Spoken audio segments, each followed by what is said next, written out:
மகனுக்கும் தந்தைக்கும் உள்ள பிரச்சனை அவங்களோட பேசுவாங்க, சரியாயிடுவாங்க. அது ஒன்றும் பெரிய விஷயமே இல்லை.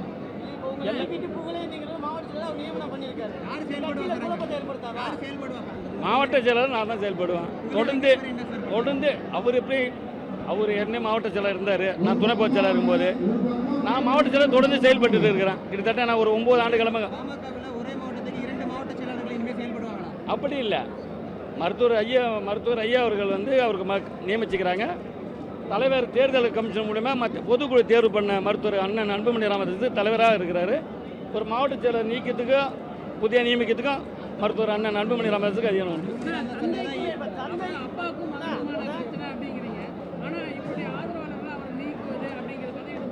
இது எல்லா கட்சியிலுமே உள்ளது தான். இப்போ மதிமுக எடுத்தீங்கன்னா பார்த்தோன்னா உள்கட்சி பிரச்சனை பேச்சு தீர்க்கப்பட்டது.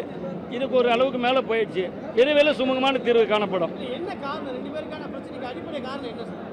காரணம்லாம் ஒன்றும் இல்லை சார்.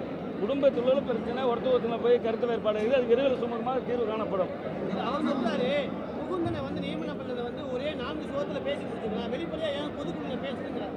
அது நியமிக்கிறதுக்கு மருத்துவர் ஐயாவுக்கு எல்லா அதிகாரமும் உள்ளது. இருந்தாலும் அனுபவம் மிக்க. ஏன்னா இப்போ எங்கள் மருத்துவர் அன்புமணி ராமதாஸ் என்பவர் கிட்டத்தட்ட அந்த பொறுப்புக்கு வரதுக்கு ஒரு 15 வருஷம் ஆச்சு. பசுமை தாக்க தலைவராக இருந்தார் 2002 இந்த மாநில இளைஞரணி தலைவர் வரதுக்கே ஒரு 15 வருஷம் ஆச்சு. கட்சி தலைவர் வரதுக்கு ஒரு 10-15 வருஷம் ஆச்சு. அதனால் அனுபவம் இருக்கணும். அனுபவம் நிற்கணும். அந்த பதவியில் நீடிக்கணும் தான் அவரோட கோரிக்கை. அது அவரோட கோரிக்கை நியாயமானது. பொதுக்குழு எங்கள் கட்சி எல்லோருடைய கட்சி. இல்லை உள்ள இருக்கிறத வெளியில் சொல்லலாம். பொதுக்குழு விவாதிக்கூடிய கட்சி. அதனால் அவரோட கருத்தை சொல்லுங்கள்.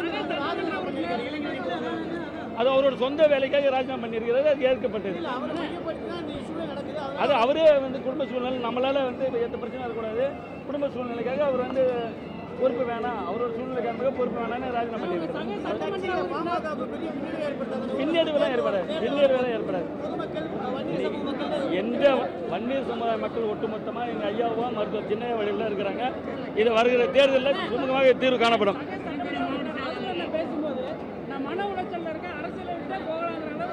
அப்படி இல்லை. 4 பேர் நாங்கள் நைட்டு எல்லா எம்எல்ஏங்க பேசணும். 4 பேருமே ராஜினாமா பண்ணிடலாம். இது பிரச்சனை தீர்வு காணலன்னா அந்த பிரச்சனை தீர்வுக்கு ராஜினாமா இல்லை. நாங்கள் 4 பேருமே நைட்டு பேசணும். நைட்டு 4 எம்எல்ஏவும் நைட்டு பேசணும். எல்லாமே மன உளைச்சல் தான். என்னென்னா கொஞ்சம் குறுக்க காலத்தில் சிறப்பான மாநாடு நடத்தணும். எல்லாருமே அந்த மனம் எடுத்திருந்தது. 4 எம்எல்ஏயும் பேசணும். அது எங்களோட கருத்து. ராஜினாமா பண்ணு தலைமை சொல்லலை. 2 பேருமே விரைவில் சமாதானம் ஆகிறதுக்கு வாய்ப்பு இருக்குது. சமாதானம் ஆகும். உங்கள் முன்னே நடக்க போகுது. அவர் ஐயாவை பார்த்துருக்கிறாரு. நாளைக்கு இங்கே மீட்டிங் வர்றாரு. மீதி 2 எம்எல்ஏ அங்கே தான் இருக்கிறாங்க. நாங்கள் 3 எம்எல்ஏவும் இங்கே தான் இருக்கிறோம். நாங்கள் இப்போ ஐயா பார்ப்போம்.